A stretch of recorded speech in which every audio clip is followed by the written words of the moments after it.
Welcome to Howard's Opinion, the podcast where we dive into the latest and greatest in the world of sports. I'm your host, Howard, and I'm excited to share my thoughts and opinions with you today. We've got a fantastic show lined up for you, so grab a seat, get comfortable, and let's get started. First off, have you heard about the incredible contract extension signed by New York Jets wide receiver Garrett Wilson? This young star has just agreed to a 4-year, $130 million deal that will keep him with the team through the 2030 season. That's right, folks. This 22-year-old phenom is now one of the highest-paid receivers in the league. But what's really interesting about this story is that Wilson's extension represents a significant shift in the way teams are approaching player contracts. With the NFL salary cap continuing to rise, we're seeing more and more players sign massive deals that are changing the landscape of the sport. And let me tell you, Garrett Wilson is definitely worth every penny. This kid has been on fire since entering the league, racking up over 1,000 yards receiving in each of his first 3 seasons. He's a game changer, and the Jets are smart to lock him down for the long haul. But what does this mean for the rest of the team? Will they be able to afford to extend other key players like Sauce Gardner and Jermaine Johnson? And how will this impact their chances of competing in the AFC East? We'll be exploring all these questions and more as we dive deeper into the world of sports. From the NFL to MLB, NBA, and beyond, we'll be covering it all on Howard's Opinion. So, stay tuned, folks. We've got a lot to talk about, and I'm excited to share my opinions with you. We'll be right back with more fascinating sports news on Howard's Opinion. Welcome back to Howard's Opinion, ladies and gentlemen. Speaking to you from the world of sports, where the drama of athletic competition never ceases to fascinate. Today, we're delving into the realm of NFL history, specifically the Seattle Seahawks' all-time record against the AFC West. Tell it like it is, folks. This is a story of triumphs and defeats, of rivalry and perseverance. As we explore the Seahawks' history with their former division rivals, we find ourselves in the midst of a complex tapestry, woven from threads of victory and defeat.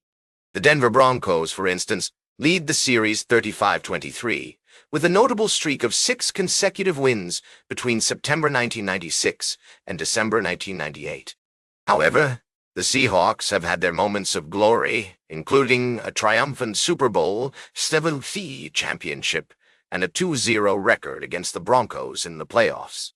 Moving on to the Kansas City Chiefs, we find that they lead the series 34-19, with an impressive streak of 7 consecutive wins on 2 separate occasions. The most recent outcome between these teams was a 24-10 win for the Chiefs at Arrowhead Stadium in December 2022. In my humble opinion, this rivalry is one to watch, as both teams have shown flashes of brilliance over the years. The Las Vegas Raiders, formerly of Los Angeles and Oakland, lead the series 30-26, with a notable streak of 8 consecutive wins from September 1990 to December 1993. The Seahawks, however, have had their share of victories, including a thrilling 40-34 win in overtime at Lumen Field in November 2022. This series is a testament to the enduring nature of NFL rivalries, folks, where teams continually push each other to new heights. Lastly, we come to the Los Angeles Chargers, against whom the Seahawks lead the series 27-25. The Chargers won the first 8 meetings between these teams, but the Seahawks have since turned the tables, including a dominant 37-23 win at SoFi Stadium in October 2022. This rivalry is a microcosm of the NFL's ever-shifting landscape, where teams rise and fall, but always strive for excellence. In conclusion, the Seattle Seahawks' all-time record against the AFC West is a rich and complex narrative, full of twists and turns. As we continue to explore the world of sports, we're reminded that history is always in the making, and that every game, every season, and every rivalry is a chapter in the ongoing saga of athletic competition. Stay tuned for our final story of the day, right here on Howard's Opinion, where we'll be discussing the latest developments in the world of sports. Welcome back to Howard's Opinion, ladies and gentlemen. As we approach the conclusion of today's episode, I'd like to shift our attention to a pressing matter that has been gaining traction in the world of sports. The U.S. pro athletes have taken a bold stance by rejecting antitrust exemptions for college sports. This development is a significant one, and I'm here to break it down for you. According to reports from Yahoo Sports, the players' unions for the 5 major U.S. sports leagues, baseball, soccer, basketball, football, and hockey, have collectively appealed to American lawmakers to reject antitrust exemptions or legal liability shields in new regulations for college athletes.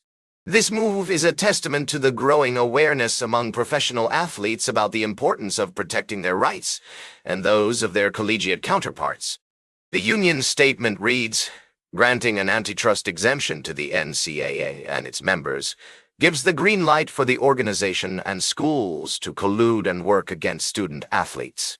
This is a scathing indictment of the NCAA's practices, and it highlights the need for transparency and fair dealing in the treatment of college athletes. The fact that professional players are weighing in on this issue demonstrates their commitment to protecting future union members who have been exploited by the system." The joint statement sent by the Major League Baseball Players Association, Major League Soccer Players Association, National Basketball Players Association, National Football League Players Association, and National Hockey League Players Association is a clarion call for lawmakers to prioritize the interests of student athletes. By rejecting antitrust exemptions, they are ensuring that the NCAA and its members cannot collude to restrict revenue sharing and deny fair compensation to college athletes. As we consider this development, it's essential to remember the historical context. The 2021 Supreme Court decision that held the NCAA is subject to antitrust laws was a significant milestone in the fight for college athletes' rights. However, the battle is far from over. The players' unions are right to demand transparency and fair dealing, as the NCAA has a long history of exploiting student athletes. The NCAA's practices have been nothing short of egregious, and it's high time that lawmakers take action to protect the rights of college athletes. By granting antitrust exemptions, they would be perpetuating a system that prioritizes the interests of institutions over those of the athletes themselves. This is unacceptable, and I commend the players' unions for taking a stand against such injustices. As we navigate this complex issue, it's crucial to consider the broader implications. The U.S. House of Representatives Committee on Energy and Commerce is considering the Student Compensation and Opportunity Through Rights and Endorsements Act, which aims to provide a national framework for student-athlete profit sharing. While this is a step in the right direction, it's essential to ensure that any legislation prioritizes the interests of college athletes and does not perpetuate the exploitation that has been rampant in the system. In conclusion, ladies and gentlemen, the rejection of antitrust exemptions by U.S. pro athletes is a significant development in the fight for college athletes' rights. As we move forward, it's essential to remain vigilant and ensure that lawmakers prioritize the interests of student athletes. The NCAA must be held accountable for its actions, and transparency and fair dealing must become the guiding principles in the treatment of college athletes. This is Howard Closewell speaking, and I urge you all to stay informed about this critical issue. Remember, the drama of athletic competition is not just about the game. It's about the people, the politics, and the principles that shape the world of sports. That's all for today's Howard's Opinion. Remember to like, share, and subscribe. And until next time, these are some of my humble thoughts. Thank you for joining me on this journey into the world of sports and society. Until we meet again, stay informed, stay vigilant, and always tell it like it is. That's all for today's Howard's Opinion. Remember to like, share, and subscribe. And until next time, keep your head in the game.